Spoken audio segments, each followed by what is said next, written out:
नमस्कार मित्रांनो, तुम्हाला माहीत असेल मी एक सिरीज बनवते ज्यामध्ये ॲटॉमिक हॅबिट हे जे पुस्तक आहे त्यामधले जे इम्पॉर्टंट पॉईंट्स आहे ते सगळे मी तुमच्यासोबत शेअर करतोय, जेणेकरून तुम्हाला चांगल्या सवयी लावणं आणि वाईट सवयी तोडणं खूप अधिक सोपं होईल. तर आज आपण असंच एक पॉईंट बघणार आहोत जेणेकरून चांगली सवय लावणं आणि वाईट सवयी तोडणं सुद्धा खूप अधिक सोपं होईल. आणि मित्रांनो, हे जी व्हिडिओ आहे एक सिरीजमध्ये तुम्हाला बघावं लागतील, जेणेकरून तुम्हाला कळेल की समजा चांगली सवय लावायची तर कोणते असे 4 पॉईंट आहे जे तुम्ही यूज करू शकता. त्यांनी चांगली सवय लावणं एकदम सोपं म्हणजे एकदम सोपं होऊन जाईल आणि वाईट सवय तोडणं म्हणजे खूप जास्त सोपं होऊन जाईल. सो त्यासाठी हे व्हिडिओ सगळे बघा आणि सेरीचं एक प्लेलिस्ट बनवलेली आहे. ती प्लेलिस्ट उचकून त्यामध्ये जे काही व्हिडिओ दिलेले ते सगळे बघा, जर तुम्हाला चांगली सवय लावायची असेल किंवा वाईट सवय तोडायची असेल. सो आता कोणताही वेळ वाया न घालवता बघूया तो पॉईंट कोणता आहे ज्याने चांगली सवय लावणं सोपं होईल आणि वाईट सवय तोडणं खूप अधिक सोपं होईल. तर चला सुरू करूया हा व्हिडिओ.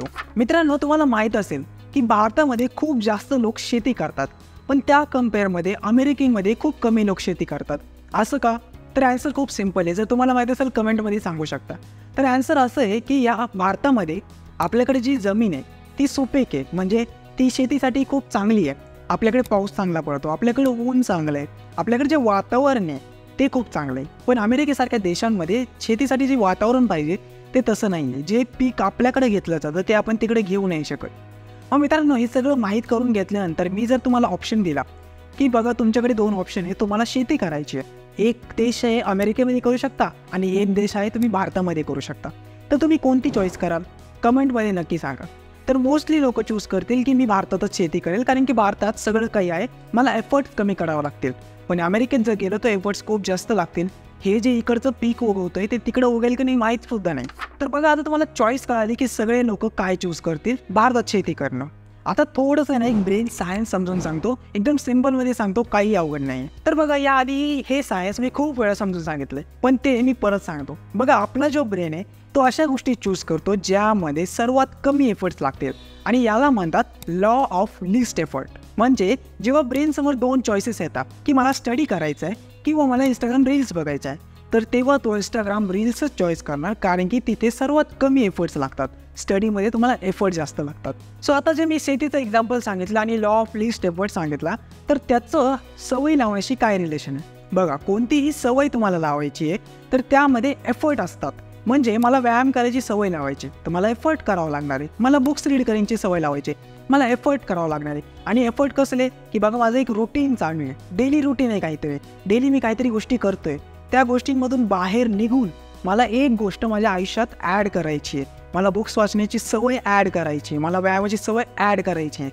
आणि कधीही लक्षात घ्या, चेंज कोणालाच आवडत नाही. कधी पण लाईफ चेंज व्हायला लागले ना, कोणालाच आवडत नाही, कोणालाच कम्फर्ट झोनच्या बाहेर जायला आवडत नाही. So daily routine is equal to comfort zone, पण जेव्हा काहीतरी नवीन गोष्ट ॲड करायची is equal to effort. But आता प्रॉब्लेम काय होतं माहिती आहे, आपल्याला काय पण नवीन सवय लावायची आहे, त्यामध्ये आपण एवढा एफर्ट पाहिजे तर आपला एवढा एफर्ट असतो आणि त्यामुळे ती सवय आपल्याला कधीच लागत नाही. आता म्हणजे काय, बघा, तुम्हाला बुक रिडिंगची सवय लावायची आहे तर आपलं बेसिक सिनॅरिओ घेऊन चालूया. मी काय म्हणतो की मला उद्या बुक रिडिंगची सवय लावायची, उद्यापासून मी बुक रिडिंग करणार. आणि दुसरा दिवस येतो, मग आपण तेव्हा ठरवायला लागतो की मी कोणतं बुक वाचू. ठीक आहे, मी ॲटॉमिक हॅबिट्स वाचतो. मग त्यानंतर विचारतो मी वाचतोय पण किती वाचू, 1 पेज 2 पेज 3 पेज, मोटिवेशनमध्ये तर 10 पेज वाचले जातात. ते होतं. त्यानंतर एकतर आधीच थोडंसं आधी घेतलं तर टाईम माहीत नसतो, किती वाजता वाचू आज. ठीक आहे, आता थोडं काम आहे नंतर वाचतो, आता रील्स बघतो नंतर वाचतो. मग 5-6 वाजतात, 7 वाजतात, 8 वाजतात, 9 वाजतात. मग वाटतं यार सवय लावायची तर चला आता वाचून घेतो. मग रात्री कधी 9-10ला आपण एखादं थोडं पुस्तक वाचायला घेतो, एक पान वाचतो आणि सोडून देतो, किंवा मोटिवेशन असतं मग खूप जास्त वाचतो आणि नंतर सोडून देतो.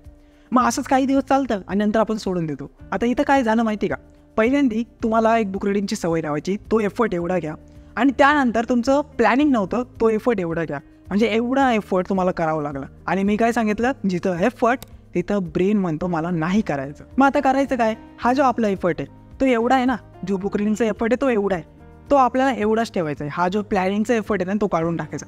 डिसाईड करायचं की उद्या कोणतं पुस्तक वाचायचं आहे, किती वाजता वाचायचं आहे, कुठं वाचायचं आहे. हे मी एका आधीच्या व्हिडिओमध्ये सांगितलं असं, याला म्हणतात क्लॅरिटी, प्लॅनिंग करणं. तर सगळी प्लॅनिंग करून घ्यायची, त्यामुळे दुसऱ्या दिवशी तो एफर्ट कमी होऊन जातो. त्यानंतर अजून एक गोष्ट एक्स्ट्रा करायची, ती म्हणजे मी समजा इथे बसून पुस्तक वाचतोय, समजा इथं बसून मी पुस्तक वाचणार आहे, उभं राहून पुस्तक वाचणार आहे.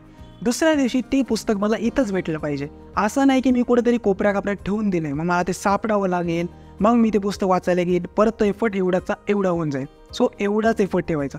बुक जिथं वाचायचं तिथंच ठेवलं पाहिजे. त्यानंतर प्लॅनिंग दरवेळेस असली पाहिजे की मला कोणतं पुस्तक किती वेळ, कधी आणि कुठे वाचायचं आहे. सो अशा प्रकारे आपण लॉ ऑफ लिस्ट एफर्टचा यूज चांगल्या सवयी लावण्यासाठी करू शकतो. आणि वाईट सवयी तोडायचं तर काय करायचं, अपोजिट करायचं. जिथं तुम्हाला रील्स बघायला काहीच एफर्ट लागत नाही आहे तर एफर्ट वाढवा. कसं, सोशल मीडिया कसं ॲडिक्शन ब्रेक करायचं त्यावर व्हिडिओ बनवला आहे, तो जाऊन बघा. त्या व्हिडिओमध्ये तुम्हाला नक्की कळेल की एफर्ट तुम्ही कसा वाढवू शकाल. सो हा व्हिडिओ शेवटपर्यंत बघितल्याबद्दल खूप खूप धन्यवाद. एवढं लाईक करा, शेअर करा आणि चॅनलला सबस्क्राईब नक्की करा.